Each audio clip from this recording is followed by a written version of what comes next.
So a couple weeks ago, I did a wedding off-site in North York. And before I got in the car to drive to the wedding, I wrote something. I wrote something for the homily. But then I was driving there, and I was about to arrive at the church, and I thought, you know what? I don't really want to talk about this. And so I changed the whole thing. And so I came up with something new in my head. And it was based on a video I saw on YouTube a couple weeks prior, which I want to share with you today. So the video in question, basically, it's a recording of part of a concert that was done in Glastonbury, England in 2023. And it's a performance of a particular song called Someone You Loved by Lewis Capaldi. So Lewis Capaldi, as you probably know, really famous singer from the UK, and this is his big hit single, Someone You Loved.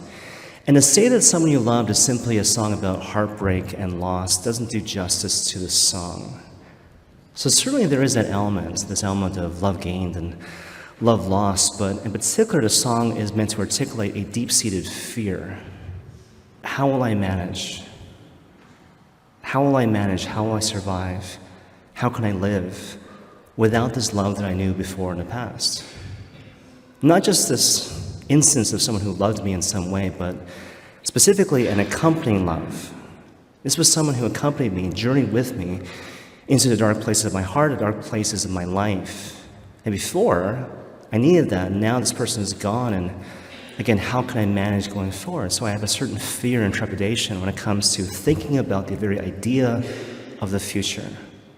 And so that's why it says in the song, I guess I was getting used to just being someone you loved. Now, in terms of Lewis Capaldi, he has Tourette's syndrome. So Tourette's syndrome is a neurological condition which affects speech and, I guess, motor functioning. So it manifests itself in terms of tics. And tics are involuntary verbal expressions or involuntary muscle spasms, for example, affecting the neck and the shoulders. And Lewis Capaldi is very open about the fact that he has this condition. And he begins his concerts, apparently, by announcing precisely that. I have Tourette's syndrome. And so when I'm singing, when I'm performing, if all of a sudden you see me stop and this thing starts happening to me, don't worry, don't panic, we'll get through it together. I just happen to have Tourette's. So fast forward to the actual video, right? So in the context of the video, apparently people noticed before the performance of this particular song, Tourette's syndrome was starting to act up. So mild symptoms of Tourette's syndrome. But then all of a sudden when it came to the performance of this song, full blast. So something about Lewis Capaldi, he's very talented, so all his songs are great, but again, this is his song. So you picture the situation, all these people have come far and wide, paid good money, to see him, but in particular to see him sing this song. And now he can't. He can't do it. Just think back to similar situations in your past, right? Think back to moments where you're with someone or you're before a group of people and you want to present yourself in a certain way, you want to perform in a certain way, but you can't, and you know it in the moment. Fear and anxiety and shame. There's a part of you that just wants to run away. And many times we've done precisely that. But give this guy credit, he stayed. He stayed, he tried to sing the song for his fans, but all he could get out were 10, 20 words. But here's the amazing thing about the video. The crowd, they started singing his song. And not just a little bit, they sang the entire song to this guy.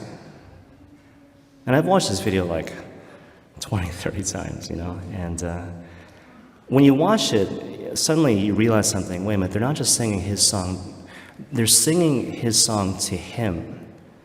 So basically you realize these people who love this guy, they're serenading him this song, Someone You Loved. And I think what they're doing in this moment, they're expressing a deep sentiment of gratitude for two reasons. First of all, thank you for this song. Thank you for the song. We know you can't write a song of this extraordinary genius and beauty without being honest and going back to those deep, wounded places in your heart where you experience fear, anxiety, and loss and shame. To write a song of this caliber, never mind perform it the way that you do, agony expressed in beauty, again, you need to be courageous to go back to those places. And so thank you, first of all, for your generous heart. But secondly, thank you for this opportunity. We know the song is about you. And in it, you express this lingering sense of fear. Again, how will I manage going forward in the future without an accompanying love?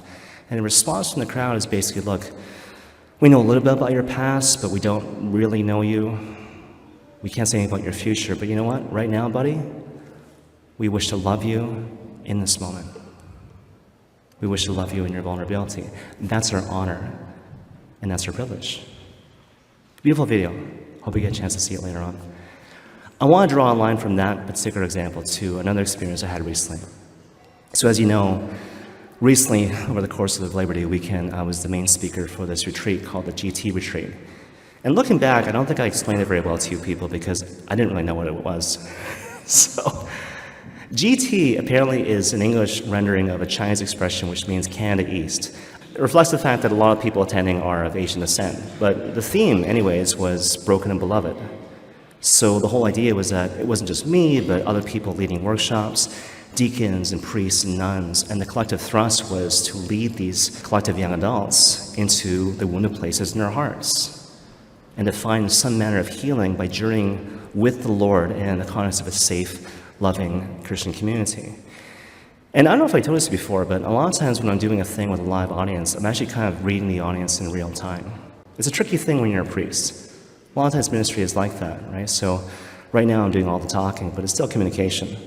So the whole time we're doing this thing like, okay, what's working, what's not working, adjust in real time and go from there, right? And this is what happened with this group, especially because they were all new. And so I remember the first session, I was kind of reading the crowd, and I was shocked. Like all the way. Like not just this intellectual and emotional capacity, not just that, but deep desires and bravery and courage. The theme is broken and beloved, and okay, just bring it. I want to know where I'm wounded. I want to know where I'm broken. I want to see where I need healing and redemption. And even though it's painful, even though the idea is scary, I want to do this with you. I want to do this with the community. I want to do this with Jesus Christ. And so let's make use of this time. And you could feel it. You could feel it in the room. It was like kinetic. And it created all sorts of interesting possibilities. And this really came to a head when it came to the testimonies. So I didn't organize the retreat. They had a separate committee to do that. But basically, at the end of the weekend, provide an opportunity for testimonies. Open mic situation. Anyone who wanted to say anything about any part of their experience during the retreat could come up and just speak into this mic. And there was a long lineup, and we had to cut it off because buses were starting to come, you know. But I gotta admit, I hate testimonies. I hate them so much because they tend to be kind of superficial. These testimonies were amazing. These testimonies were real and authentic and true, befitting the sense of bravery and courage. So what I'm about to share with you, it doesn't do justice to what they actually said, but we'll try our best. So one girl came up and she said, I knew the name of the retreat, Broken and Beloved.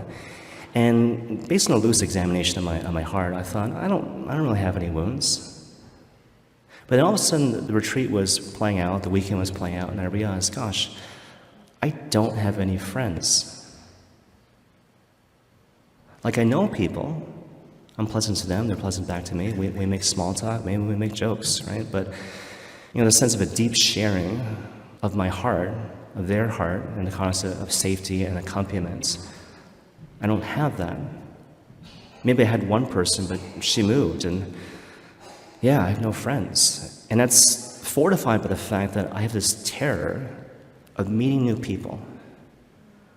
But then, as the weekend played out, I thought, you know what? Be brave. Have courage. And I put myself out there, and now I can say I have one friend. That was her testimony. Another girl came up, and she said, when I was in high school, I wanted certain boys to like me, but they liked my best friends instead of me. And everyone kind of laughed. And she said, yeah, I used to tell myself that was okay, but that wasn't okay. Like that hurt then, and it still hurts now. And it makes me think, gosh, will I ever be loved? Will I ever be seen and known and loved? And I took it to prayer, and I felt the Lord saying to me, that thing that you think you wanted in high school, that wasn't really love. And so now I'm journeying with the Lord to discover what true love actually is. But that was a general vibe. Again, nothing neat, nothing sanitized, just a sense of like, I have this slight but tangible insight into my condition and some idea as to how to move forward, fortified by love and fortified by hope. There's no coincidence a lot of people who came up to give their testimony, they brought with them emotional support buddies. It wasn't a mandatory thing, but they just did it. And they would introduce these people as such. Here's my emotional support buddy. And basically whatever the person needed when they were giving their testimony, okay, this is what we do.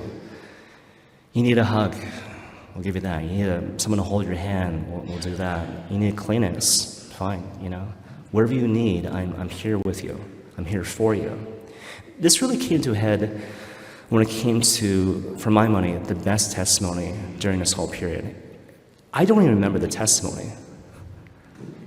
It was given by this guy who had a speech impediment. So just imagine, obviously he knows he has a speech impediment. I struggle to express myself. I have a stutter. And I'm before this mic, before God and country, like 130 people. I'm expressing these deep sentiments in my heart based on my experience over the Labor Day weekend. And he was struggling. He was really struggling. And at the end, you could tell he was struggling to land the plane. And he was looking at people in the front row. And he was losing his train of thought, looking at them, looking for reassurance. And they were nodding and they were smiling. The vibe was like, you know what, it's okay. It's fine. We love you. Take your time. And I would look at them, I look at him, and it's like, there's no panic in his face. He feels completely safe because he sees their love and he's convinced of their love. So now I have the freedom to be me on my own terms. I guess the reason I bring these things up, in the context of the world, there's always this recurring temptation to back away from difficult things because we're afraid. In particular, we're afraid of suffering, and so that becomes the predominant occupation of the human race. The avoidance of pain and the pursuit of pleasure, but that comes at the expense of our humanity. And John Paul II talks about this, right? Just to kind of paraphrase. If you want to become great, and I know that you do, but it requires two things, right?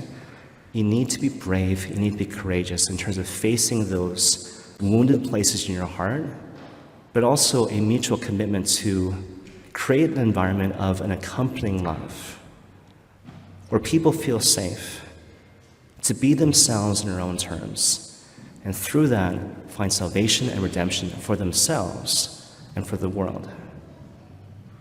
Whoever wishes to save their life will lose it. Whoever wishes to lose their life for Christ and the sake of the gospel will save it.